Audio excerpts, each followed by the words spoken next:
Bien, bonjour, merci d'être avec nous. Aujourd'hui, vous serez certainement surpris par ce que vous avez vu, parce que c'est ce que nous avons découvert. Les fœtus, lorsqu'ils entendent la musique, ils se réveillent et ils font des mouvements de la bouche et de la langue. Ce sont des mouvements de vocalisation. Mais pour atteindre cela, la seule manière pour que les sons leur parviennent, comme nous les entendons nous, c'est en émettant cette musique par voie vaginale. L'Institut Marquès conduit une ligne de recherche sur les effets de la musique au début de la vie, sur l'influence de la musique dans le développement embryonnaire et fœtal. Nous avions déjà amélioré la fécondation in vitro par l'application de vibrations musicales aux incubateurs. Nous avons vu qu'en mettant des haut-parleurs dans l'abdomen des femmes enceintes à une intensité très élevée, il n'y avait pas de réaction. Et les fœtus continuaient de dormir. Nous avons pensé, peut-être ne l'entendent-ils pas.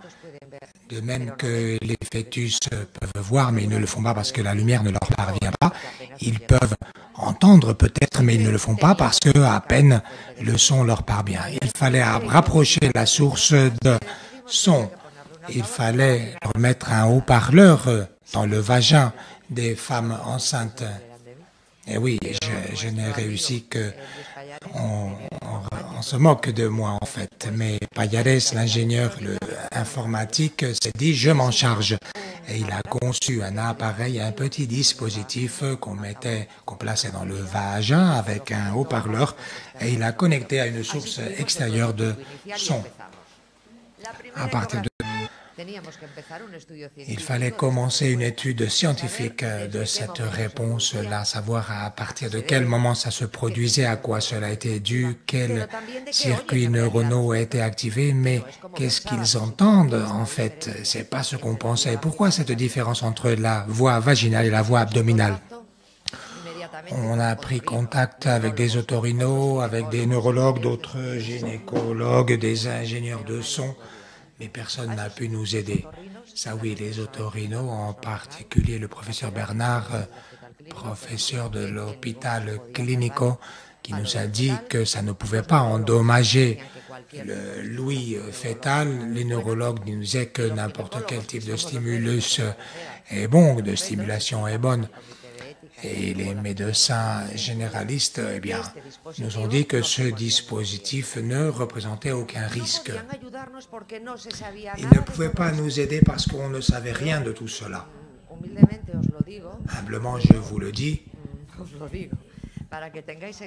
pour que vous preniez compte que ce que nous allons vous dire est une nouveauté sur le plan mondial, quelque chose d'inconnu dans l'histoire de la médecine, et après de nombreuses années de recherche médicale, de physique de son, d'anthropologie, de la musique et de nombreuses disciplines.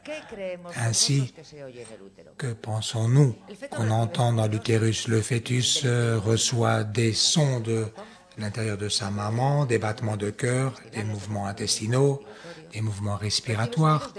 Il reçoit des sons de ce que fait sa maman lorsqu'elle se met à marcher, lorsqu'elle parle, et tout ce qu'il entend depuis l'extérieur. Mais le fœtus est dans une ambiance presque totalement insonorisée. Les organes maternels, la paroi abdominale l'isolent des sons.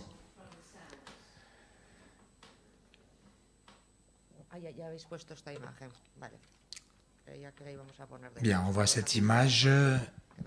Excusez-nous un instant.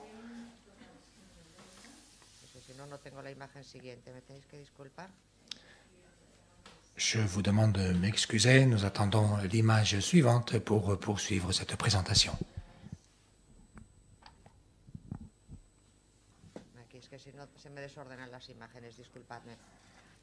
Voilà, il faut que ce soit dans l'ordre. Depuis l'abdomen, une partie du son est reflétée vers l'extérieur, une autre partie est absorbée. Les surfaces dures reflètent le son et les surfaces molles l'absorbent.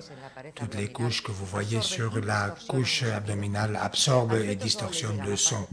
Le fœtus n'a que la partie transmise et c'est d'une intensité moindre que sur le point d'émission. Il y a des études avec les brebis qui ont calculé que ce qui parvient à l'intérieur de l'utérus sont Ces 30 décibels, c'est environ comme un chuchotement et qu'environ 50% des mots sont distorsionnés. Uniquement sont intelligibles la moitié et sont distorsionnés avec des modifications dans le ton.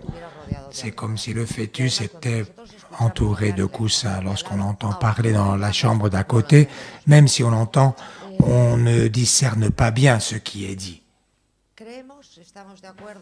Nous sommes d'accord avec Tomatis. Il dit que l'ambiance sonore de l'utérus, c'est comme le bruit de fond d'un bois. La plupart des sons sont très répétitifs, on s'y habitue, il ne réagit pas et ceci ne l'empêche pas de dormir. Pour qu'ils entendent la même chose que nous, la seule voix est la voix vaginale. Le vagin est un espace fermé, il n'y a pas de dispersion du son. Les couches des tissus mous qui séparent le fœtus de l'émission du son sont moindres. La paroi abdominale et de l'utérus, on élimine la barrière de la paroi abdominale. En plaçant un haut-parleur dans le vagin, le fœtus peut entendre presque avec la même intensité que le bruit émis. Grâce au dispositif vaginal ID conçu pour cela, nous avons découvert la formule pour que les fœtus entendent comme nous, pour que le son arrive sans distorsion. Maintenant, nous venons de publier sur Ultrasound une partie de notre travail de recherche sur l'audition fœtale. Et l'étude est intitulée « Expression faciale fœtale en réponse à l'émission de musique vaginale ».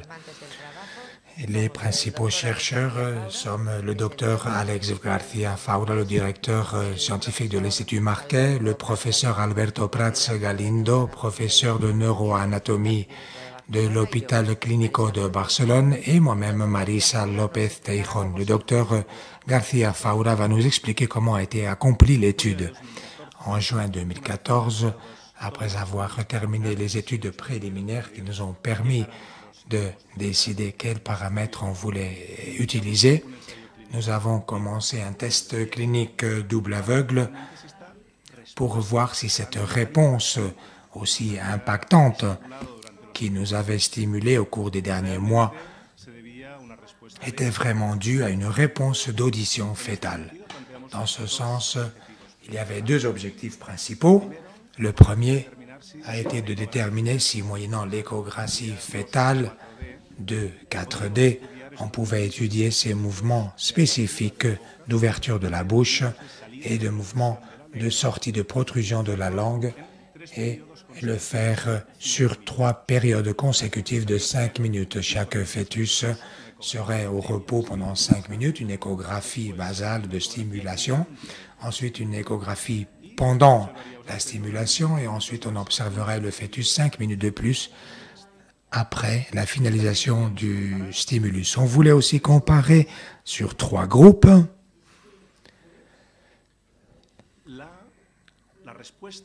la réponse fœtale suivant le type de stimulus appliqué à chaque moment.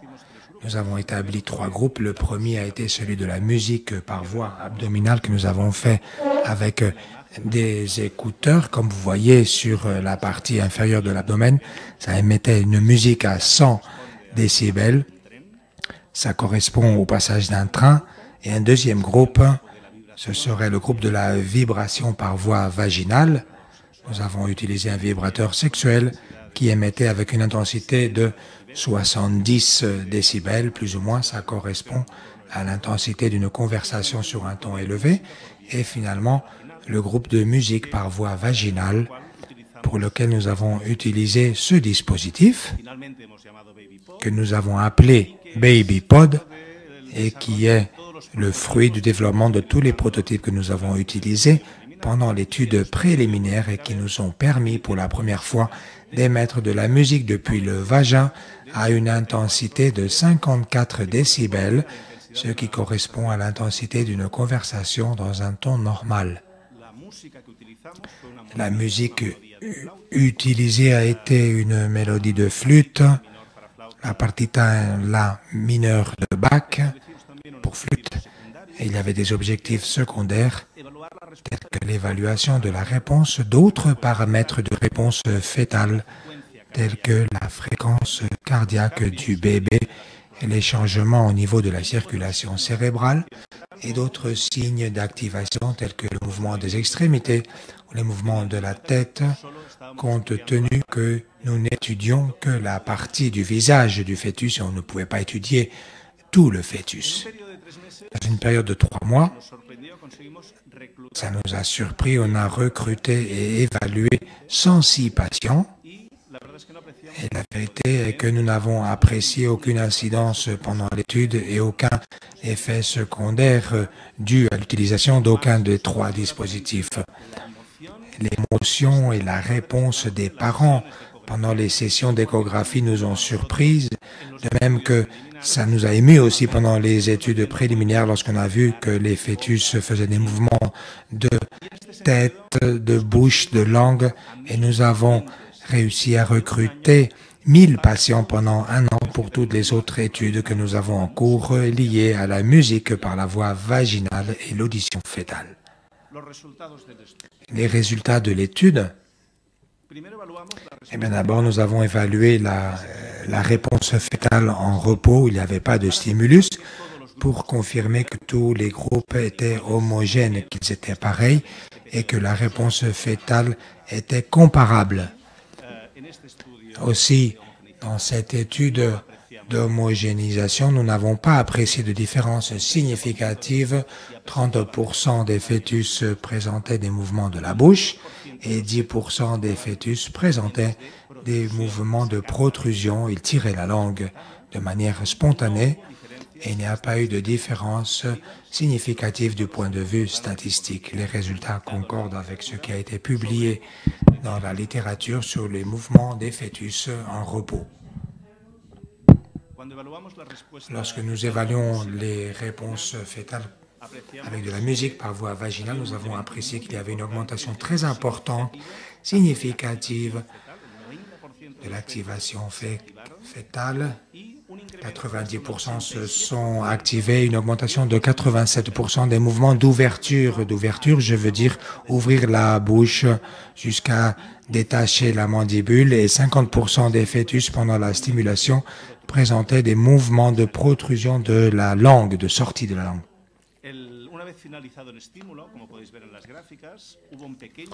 Après le stimulus, il y a une diminution de ces mouvements spécifiques, mais ils sont restés significatifs sur le plan statistique. À la différence de ce groupe, dans le groupe de musique par voie abdominale, nous n'avons pas apprécié de différence significative dans aucun de ces mouvements spécifiques, et aussi bien dans les mouvements de bouche comme ceux de protrusion de langue. Le taux de réponse n'a pas présenté de changement significatif. La même chose dans le groupe de vibration par voie vaginale, et aucun des mouvements spécifiques ne s'est modifié pendant les 3 périodes. Si on compare les 3 groupes, on peut voir comment le seul groupe qui a présenté une augmentation significative de ces mouvements spécifiques de bouche et de langue a été le groupe de musique par voie vaginale. Non seulement quant au nombre de fœtus qui ont répondu, mais le nombre de fois que les fœtus tiraient la langue. Le groupe de musique par voie vaginale était le seul où les fœtus tiraient la langue en moyenne 5 ou plus de fois. Il y a eu des cas, même 10, 15 et même 18 fois dans une période de 5 minutes.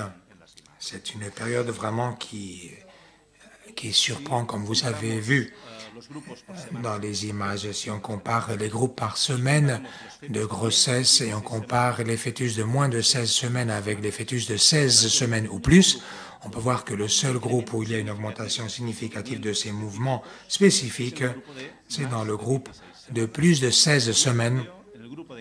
Par contre, dans le groupe de 14 à 15 semaines, il n'y a pas eu de différence significative.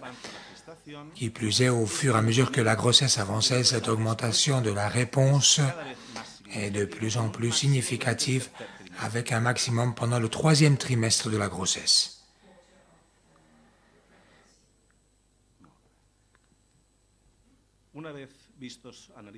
Après avoir analysé tous les résultats et avoir révisé la littérature, nous avons atteint les conclusions suivantes. La musique par voie vaginale provoque une réponse fœtale avec des mouvements spécifiques d'ouverture de la bouche et protrusion de la langue, et que ce sont des mouvements très peu fréquents dans les fœtus, chez les fœtus au repos. Cette réponse est due à l'audition et elle ne se produit pas lorsque nous produisons des vibrations par voie vaginale à une plus haute intensité. Et la seule voie pour stimuler cette réponse, cette voie auditive, est par voie vaginale et elle ne se produit pas lorsque nous émettons la musique à une intensité supérieure par voie abdominale. Nous avons aussi vu que cette réponse n'apparaît qu'à partir de la semaine 16 de grossesse et que cela augmente significativement au fur et à mesure que la grossesse avance. Nous savions, c'est déjà publié, que sur le plan structurel, l'ouïe fœtale est complète à la 16e semaine, mais c'est la première fois qu'on peut démontrer sa fonctionnalité déjà à cette semaine 16 et non pas à partir des semaines 20, 20 et quelques comme il avait été publié avant. Nous avons étudié la réponse par sexe et nous avons vu que la réponse est la même et l'augmentation est la même dans les deux sexes. Une fois parvenus à ce point, nous avons eu l'inestimable aide du professeur Prats qui va nous parler de l'hypothèse de travail de pourquoi se produit ce mouvement et comment le cerveau d'un fœtus aussi primitif comme celui d'un 16 semaines peut générer une réponse aussi complexe. Professeur Prats, vous avez la parole. Merci, bonjour à tous et à toutes. L'hypothèse que cette équipe a réalisée nous invite à penser que la musique induit des mouvements de vocalisation parce qu'elle active des circuits ayant trait à la communication et au langage. Après la formation de l'ouïe interne, comme nous a dit dès la 16e semaine, les stimulus auditifs, lesquels, suivant le rythme, la mélodie, vont activer des circuits primitifs localisés dans le tronc de l'encéphalo, c'est-à-dire à un niveau du système nerveux en dessous du cerveau. C'est un niveau moins complexe, plus primitif, en particulier, ceci implique des centres localisés dans la substance grise et dans la formation réticulaire qui sont liés à la conduite sociale. Et la stimulation de ces circuits induirait les mouvements de vocalisation d'articulation. C'est un centre nerveux localisé dans le tronc de l'encéphale. Ça pourrait être le centre responsable dans la détection si un son est harmonique ou disharmonique. Dans le premier des cas, lorsqu'il détecte que c'est harmonique, il mettrait en place, il activerait des centres qui vont coordonner l'activation des nerfs crâniaux, le trijumeau, le nerf facial, l'hypoglossum, qui sont responsables des mouvements de la bouche, de la langue, des lèvres, des mouvements de vocalisation qui se produisent avant le langage. Nous savons que les bébés vont être capables de répondre avec des mouvements de vocalisation face à des sons déterminés. Ce serait la phase initiale du langage, n'est-ce pas? Les sons ou bruits dissonants ne vont pas activer ces circuits dans le tronc de l'encéphale et donc il ne serait pas très approprié pour stimuler le langage alors que la musique va pouvoir le faire. Les réponses qui ont été observées vont être différentes à chaque exploration et variables dans le temps où chaque fœtus va réagir au moment où il y a stimulation par voie vaginale et le temps où cette réponse commence. Les types de mouvements sont différents ainsi que leur nombre, leur intensité et même le temps où restent ces mouvements après cessation du stimulus auditif.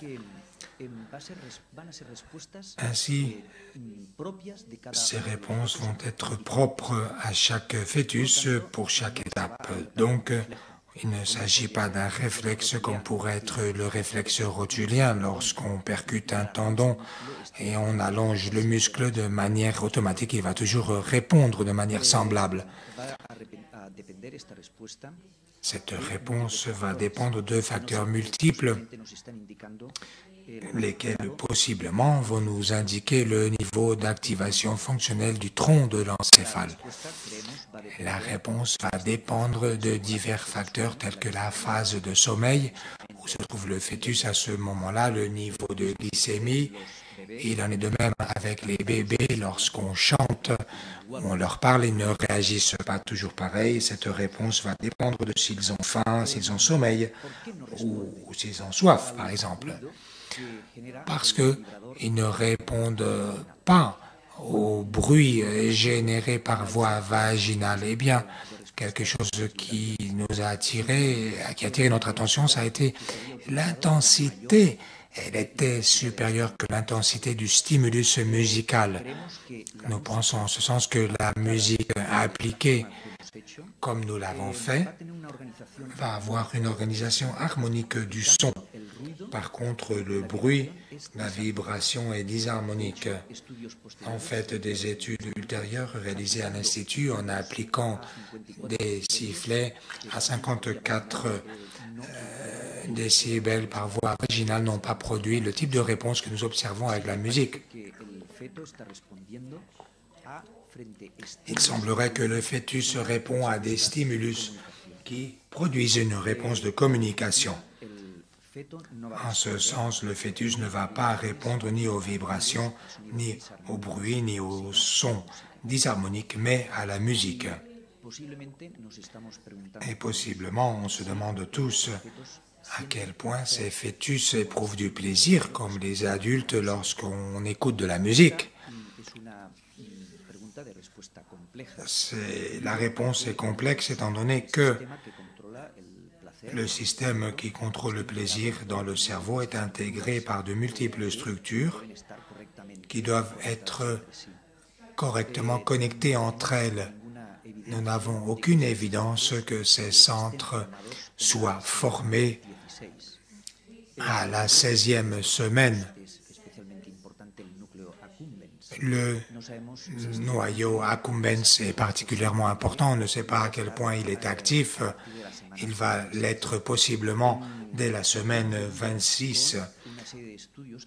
Une série d'études que nous avons mis en place en collaboration avec diverses institutions, Institut Marquès, le laboratoire de neuroanatomie de l'Université de Barcelone, avec le service de neurologie de l'hôpital clinique et San Rafael de Milan, où nous avons mis en place des études de résonance magnétique fonctionnelle pour voir si ces stimulus activent des régions que, comme nous le connaissons chez les enfants, dès la 3e semaine après la naissance, où ces centres de plaisir sont activés. Je redonne la parole à la docteure Marisa López Teijon. Avant de passer aux conclusions de l'étude, je tiens à vous dire que les réponses différentes selon le type de musique et on ne sait pas pourquoi. Ça fait des mois. Nous avons observé plus de 1000 patients. Nous sommes dans la recherche continue. Nous analysons les recherches quant à la proportion d'effets qui bougent la bouche, la langue, ceux qui font une protrusion de la langue en fonction de chaque type de musique. Nous ne savons pas si c'est le rythme.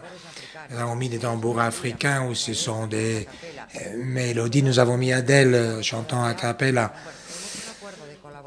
Il y a un accord de collaboration avec Universal. Ça nous permet d'utiliser leur catalogue et leurs collaborateurs nous fournissent des sons. Et c'est vrai qu'il y a des fragments, des parties où il y a davantage de réponses. Mais par exemple, sur la semaine dernière, où ceci était préparé, eh bien, le Cantejondo avec Miguel Poveda, nous avons eu 100%. Et presque tous tiraient la langue. Ceci a été proposé par Antonio Orozco, qui a dit, moi, la musique la plus ancestrale que je connais, c'est le Cantejondo espagnol. Aux universités, nous avons informé des musiques qui stimulent le plus les bébés, ils font les listes pour les dispositifs émetteurs de musique pour le BabyPod. Je tiens à remercier le président d'Universal, Ana Félix Rebollo. Dès le début, elle s'est émotionnée, elle a eu beaucoup d'enthousiasme pour le projet. Tony Perret, qui fait partie de notre groupe de travail, et Jordi Yauzet, aussi musicologue et professeur, chercheur de musique aussi, qui ont fait partie de notre music team. Avec la Serenata K525 de Mozart, eh bien, ils répondent beaucoup plus qu'avec Bach. Oui, parce que la flûte, c'était vraiment rasoir Blanca Piedrafita. Bon, c'était un son très pur. Les femmes voulaient entendre David Bisbal, etc. Avec la 525 de Mozart, nous avons 91% des fœtus et 73% tirent la langue. Avec Mozart au piano, sonate 448, il y a moins de réponses par contre. Vous vous demanderez que se passe-t-il lorsqu'on parle? Eh bien, nous avons mis des voix des mamans, d'autres dames, la voix du père, d'autres frères, il n'y a pas de différence. Mais lorsqu'on met ce son vaginal, le fœtus se réveille et dans 77% des fœtus, il y a des mouvements de bouche ou de langue, mais pas de protrusion de la langue. Ce sont des circuits cérébraux différents. Le circuit cérébral qui s'active est différent. C'est pas pareil lorsqu'on nous parle que quand on nous chante. Nous répondons de manière différente. Il y a des circuits qui activent les émotions. C'est ce que fait la musique. Quelque chose qui a attiré notre attention, vous avez la voix de Mickey Mouse. Hola, bienvenidos al cumpleaños de Delfina. ¿Quieren que les muestre lo que le gusta a Delphi? Pues adelante, vamos. Quelques phrases de Mickey. Il y a 15% de protrusion de la langue parce qu'il parle en fausset. Il émet de la musique. C'est un peu comme nous parlons aux enfants lorsqu'on veut communiquer avec eux. On ne leur parle pas avec une voix grave ou monotone. On se met à parler un petit peu. Oh, t'as vu ça, ceci. Alors, on prend un ton plus haut, plus aigu et on met une mélodie, n'est-ce pas? Et c'est différent suivant l'activité des neurones à ce moment-là. Les neurones qui participent à cela, eh bien, jouent un rôle essentiel. Comme conclusion, avant de passer aux questions, on va résumer un petit peu ces applications médicales. Nous avons découvert la formule pour que les fœtus entendent comme nous, pour que le son leur parvienne de manière efficace. Ceux-ci ont réussi à le faire en émettant de la musique par voie vaginale. On a aussi découvert que lorsque la musique arrive par voie vaginale, les fœtus se réveillent, ils bougent la bouche et la langue, ils font des mouvements d'articulation. Nous avons pu communiquer avec le fœtus pour la première fois. Cette étude démontre que le fœtus écoute et répond dès la semaine 16, bien avant que ce que l'on pensait, que le fœtus vit dans une ambiance insonorisée. Il perçoit les sons comme un chuchotement et de manière distorsionnée, et qu'on peut déjà écarter la surdité fœtale. Si le fœtus répond à la musique, ça veut dire qu'il n'est pas sourd. Les personnes sourdes perçoivent des vibrations à travers le toucher, mais non pas la musique. Donc notre hypothèse est que la musique active des circuits cérébraux primitifs impliqués dans la communication et dans le langage. Autre application médicale du dispositif émetteur de musique vaginale, eh bien une plus grande efficacité, rapidité dans les échographies. Pour l'échographe, l'écho musical est une grande avancée. Ceci est un grand progrès. Le temps d'exploration est accourté. Ça permet aux femmes enceintes de vérifier que le fœtus est en bonne santé. La femme peut activer le bébé dans des situations ponctuelles d'anxiété pour qu'il ne ressente pas ses mouvements. C'est une expérience unique pour les parents et leurs futurs fils, pour qu'ensemble ils puissent tirer profit des bienfaits de la musique. Les parents, la grand-mère, la musique ou leur parler, ça nous permet de communiquer avec le fœtus, de les stimuler. Les stimulus sensoriels sont bons et à plus jeune âge, eh bien, autant ce sera mieux, n'est-ce pas? C'est comme les tables de multiplication, l'apprentissage, eh bien, peut commencer dès la phase utérine. Cet avancement représente une grande ligne de recherche scientifique pré- et postnatale tout à fait pionnière. Merci de votre attention. Nous sommes à votre disposition pour répondre à vos questions.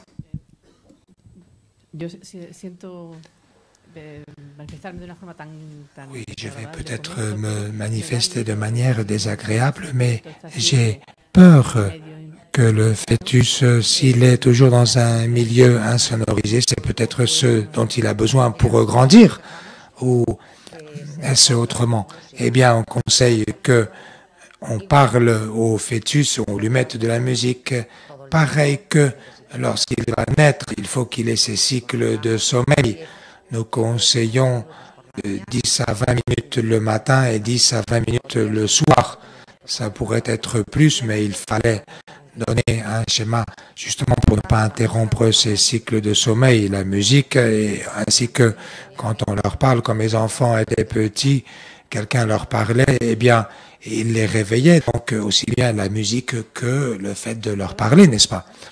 Oui, bonjour. Je voulais savoir, concernant le BabyPod, je voulais savoir si c'est un appareil que vous avez breveté vous-même et est-ce que vous prévoyez que ce sera mis sur le marché? Comment va-t-on s'en procurer? Le brevet de BabyPod, vous pouvez le voir, il a été réalisé par Luis Payares, c'est signé par lui et par moi.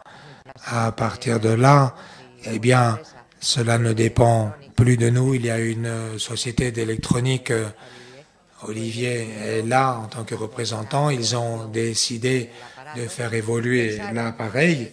Ils ont pensé que toutes les femmes enceintes souhaiteraient tirer profit de ces avantages. Ils l'ont commercialisé sous le nom de BabyPod. Nous sommes très satisfaits de ceci et que cela puisse être utilisé par les femmes enceintes, que ça ne reste pas au stade de découverte, ça peut s'acheter, ça s'appelle BabyPod. BabyPod n'est pas un produit sanitaire, c'est un produit de consommation, c'est comme un consoleur vaginal, c'est sûr. Les contre-indications ne sont que pour les femmes ayant courant de risque d'accouchement prématuré ou d'infection vaginale. Il n'y a aucune connexion avec Bluetooth ou radiofréquence. La surface est en silicone, c'est tout à fait testé. C'est prouvé sur plus de 1000 femmes. Il n'y a aucune contre-indication. Ce n'est même pas un produit sanitaire. C'est comme les femmes enceintes qui utilisent des sex toys, n'est-ce pas?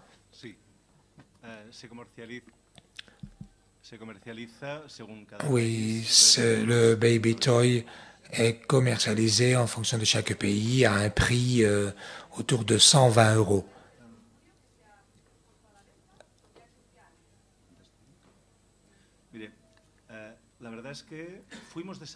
La vérité est que nous avons développé ces dispositifs pendant les études préliminaires. Les premiers dispositifs incluaient des batteries, ils étaient plus grands, ils étaient beaucoup plus complexes et difficiles à utiliser.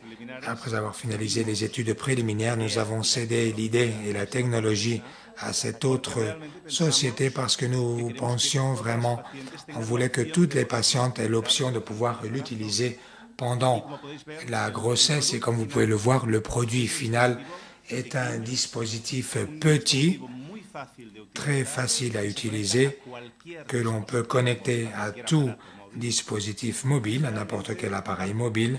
Et mis à part ce que disait la doctoresse Lopez-Ferron, l'intérêt que cela peut avoir quant aux lignes de recherche et développement, de nouveaux projets de recherche et développement, nous pensons que c'est fondamental, que c'est très important que toutes les femmes enceintes puissent décider si elles peuvent se communiquer avec leur bébé de manière effective, efficace, et surtout s'ils veulent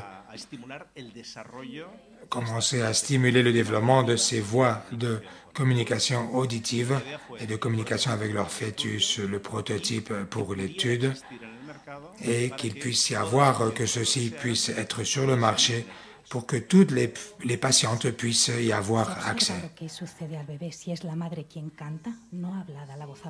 Avons-nous observé si c'est la voix chantée? Eh bien oui, nous l'avons étudié pour l'instant.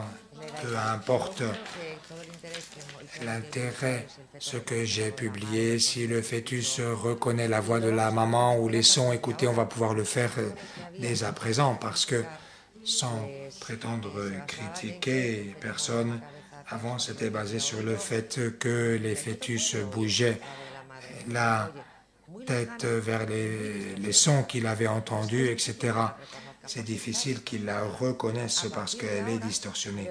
À partir de maintenant, on pourra faire cette question, poser cette question aux enfants dont les mamans leur auront parlé d'une manière effective. C'est un système pouvant être utilisé par les mamans pour vérifier que le fœtus va bien. Ce mouvement de la bouche, de la langue, est-ce qu'on le ressent? La vérité est que cette question nous a été lancée par l'un des réviseurs de l'article. Ça nous a surpris en révisant ces guides du collège de l'ordre anglais de gynécologie. Il y a des guides liés à l'interprétation des mouvements du fœtus. Et en réalité, le fait que ce dispositif, non seulement il génère des mouvements spécifiques, c'est ce que nous avons raconté aujourd'hui, mais qu'il soit capable d'activer 90% des fœtus, auxquels nous mettons des mouvements dans les extrémités, eh bien, nous pensons que ça pouvait être très important, surtout pour les patients de moins de 25 semaines. C'est une époque où on voit les mouvements avec peu de mouvements pour réduire leur anxiété et réduire les visites nécessaires aux urgences. En ce sens, la patiente à la maison peut générer une stimulation. La maman ne peut pas noter le mouvement de la bouche ou de la langue, mais en tout cas, elle ressent cette activation fétale, après activation de la musique, et ceci serait utile lorsque une action médicale urgente ne pourrait pas résoudre quelque chose d'urgent. Si une patiente ne sent pas de mouvement quand elle est enceinte de 32 semaines, les guides recommandent qu'elle se dirige vers un centre hospitalier.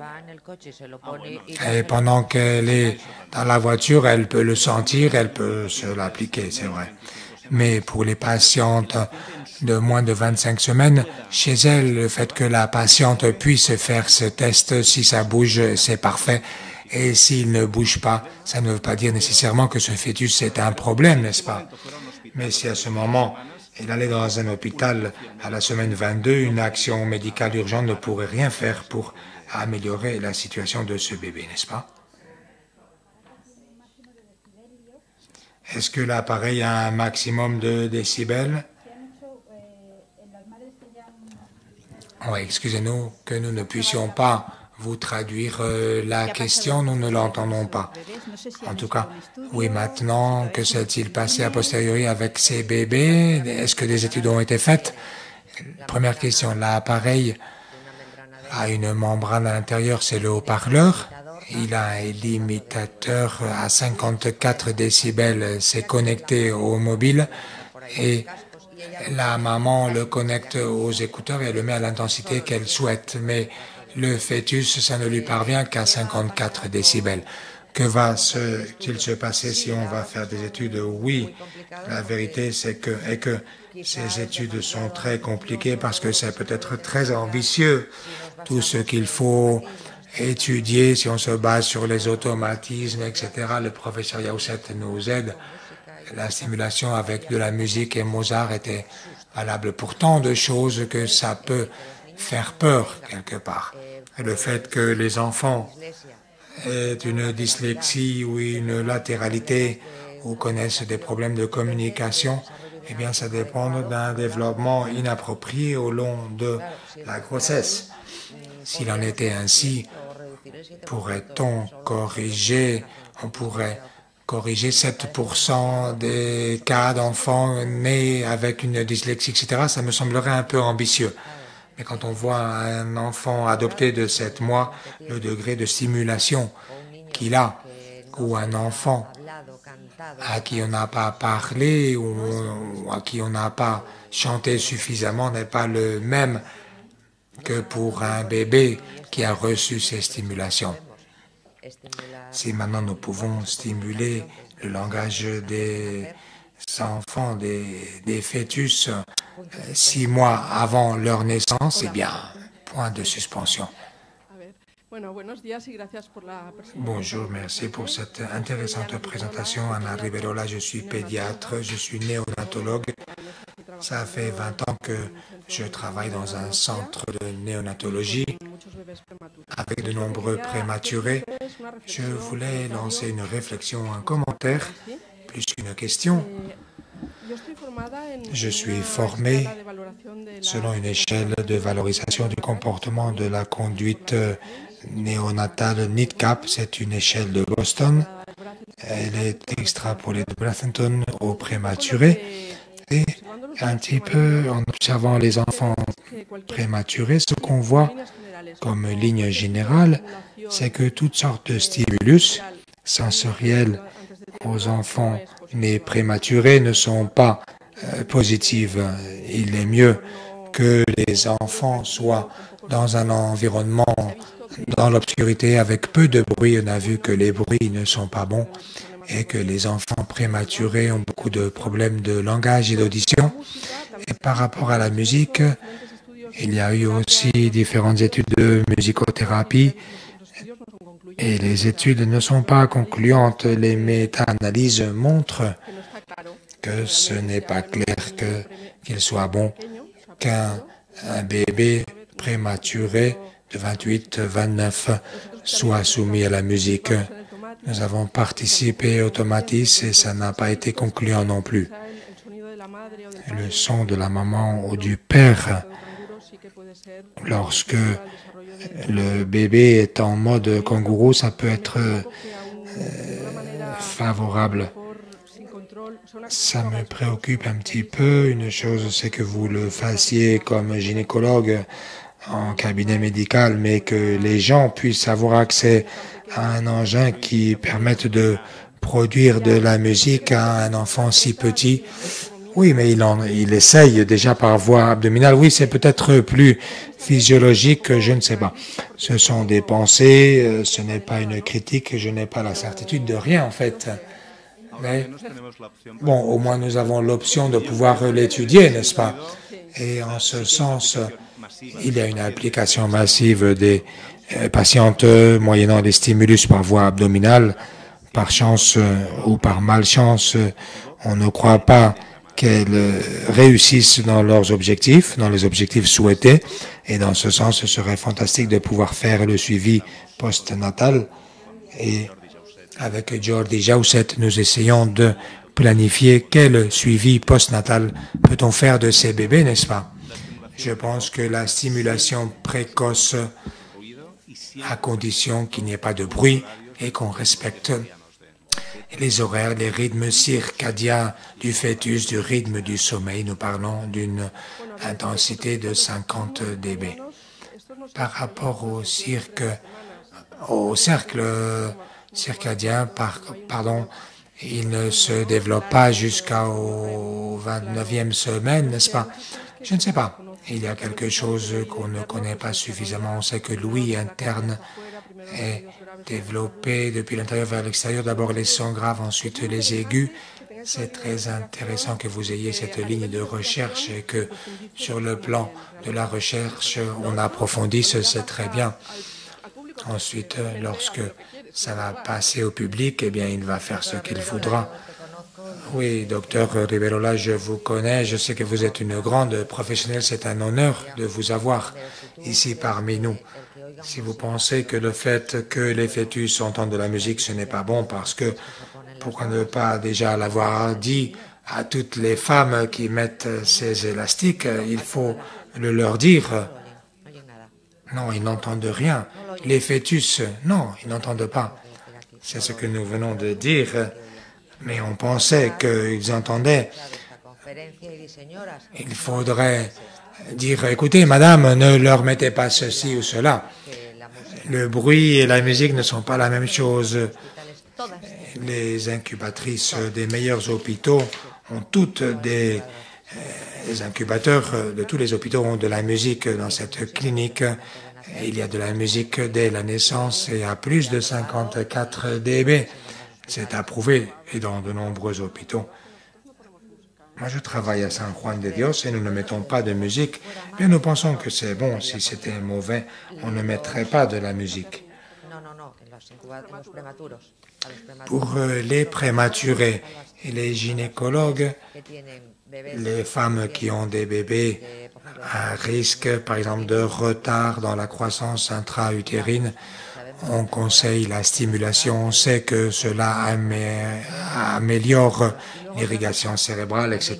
Aussi, autre chose, comme j'ai dû apprendre tant de cela, les fœtus, ce n'est pas qu'ils entendent davantage les sons graves que les aigus.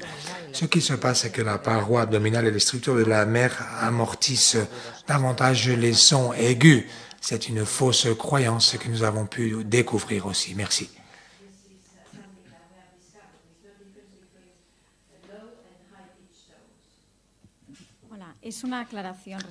C'est un éclaircissement par rapport à une autre question. Si j'ai bien compris, vous disiez que le fœtus ne répond pas à la voix des mamans, elle ne le reconnaît pas. Lorsqu'on va aux échographies, toutes les femmes enceintes qui sont allées aux échographies, le fœtus, lorsqu'elle parle, le fœtus, il n'y a pas de réponse. La maman crie et le fœtus, il ne bouge pas. C'est justement ce que nous présentons dans cette étude. Lorsque la maman parle, c'est comme un chuchotement tellement distorsionné qu'il n'y a pas de réaction. Peut-être l'inconscient fœtal, je ne vais pas y entrer, mais le conscient, non, parce que s'il entendait cela, il s'éveillerait. C'est justement ce qu'on présente dans cette étude. Merci. Qu'est-ce que ça veut dire? Il y a 23% qui ne répondent pas. Sont-ils sourds? Non, on prend un bébé, il faut le penser avec des exemples. On lui dit, oh mon petit, qu'est-ce que t'es beau aujourd'hui? Il ne fait pas attention à toi. Il fait attention à toi parce qu'il a faim, il a soif, et il est sur le point de faire pipi ou caca. Eh bien, c'est la même chose.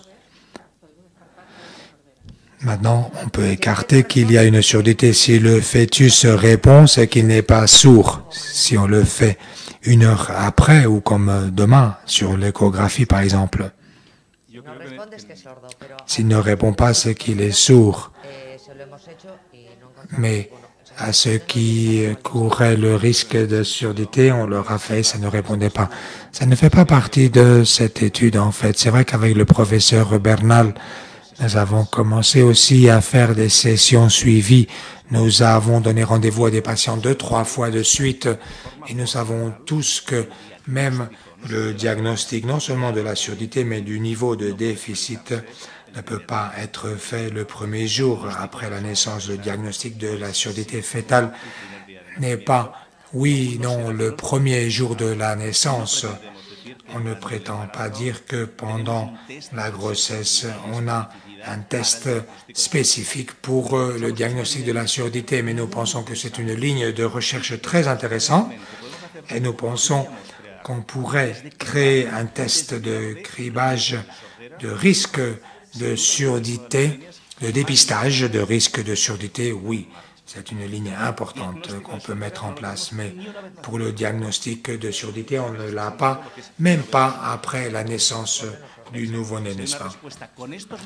S'il y a une réponse avec ces mouvements spécifiques de vocalisation et ils le font dans cette période de simulation, ça veut dire qu'il y a une audition. Qu'on ne peut pas déterminer s'il y a un niveau de surdité.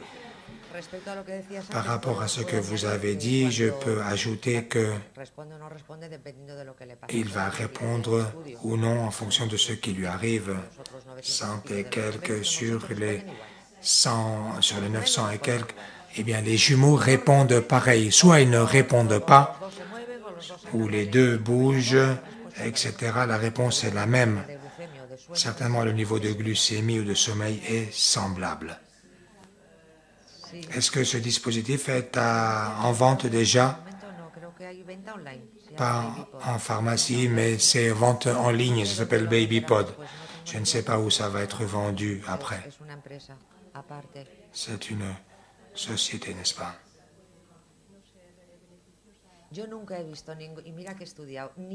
J'ai étudié, je n'ai vu aucun article disant que la musique peut ne pas être bénéficieuse. Je n'ai jamais entendu cela.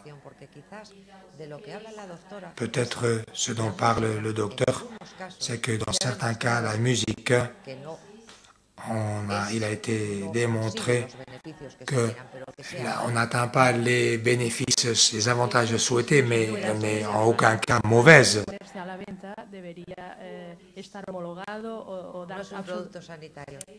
Ce n'est pas un produit sanitaire.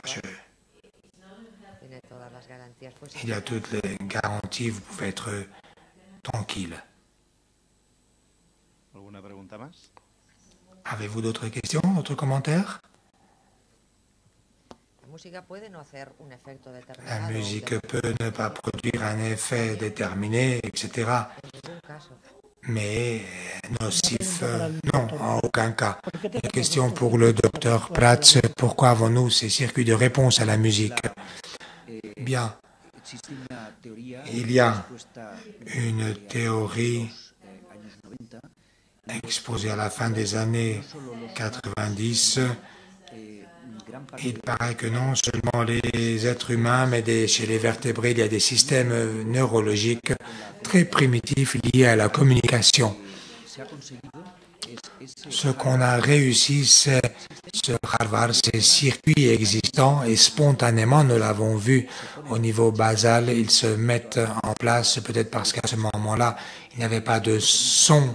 Nous avons spontanément des mouvements de bouche, de langue. Ce qu'on a réussi, c'est que ces circuits liés à la communication et que nous partageons avec d'autres espèces, on puisse les activer moyennant cette méthode. Si vous avez d'autres questions, sinon on s'arrêtera là parce que je suppose que vous serez nombreux à vouloir partir. Merci beaucoup d'être venu. Un grand plaisir de vous avoir reçu ici chez nous. J'espère que ceci a été intéressant pour vous. Merci beaucoup.